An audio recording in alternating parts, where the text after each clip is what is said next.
here you are making generative AI games. Like, how did this happen? And whether it's like your particular journey of your career that brought you and why you think that brought you to the space, or also the journey of just the studio and like how has this been? How is it working? What have you learned? Yeah, so it's definitely a combination, I think, of two core elements for me on how I got to this kind of vision, working in progress vision. It's just starting out when I was a kid. I was a gamer my whole life, like games like crazy, played all the games, everything I could get my hands on, and I lost my mom when I was 13 to breast cancer. She was battling for about 10 years, and I want like.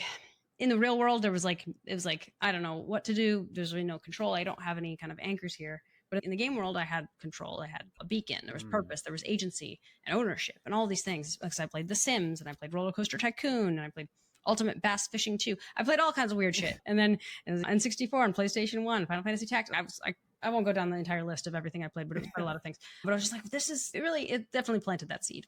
Then throughout later in my life, I got the chance to do a coding boot camp, quit my biology job, did that, got into robotics, and robotics really opened my eyes. That's when I was like, oh, wait, with these AI systems, with modern compute, with like consumer level like hardware, we this was basically my PC is basically the equivalent of what the robot was operating with.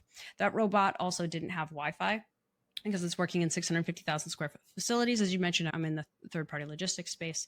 And so it had to run a lot of inference. And this is like Monte Carlo localization, like running particle filters, an entire like workflow management system. That's why the company was called Six River Systems and not Six River Robotics, because third party logistic flow is complex as hell. It has so many pieces.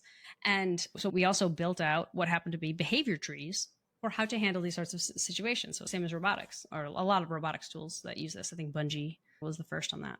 And it really just inspired. I was like, oh, like local telemetry, like the cost of data transfer going down and down, modern compute getting cheaper and like better and cheaper. It's like we can do a hell of a lot that doesn't have to have any precedent in the game space. Like any precedent, no walled gardens, no linear storylines. And I know we're past that with a lot of the games out there. But AI agrees. There's something huge that this can all do that's just like massively dynamic, massively data driven and modular. That's such a wild trajectory from biology to robotics to games.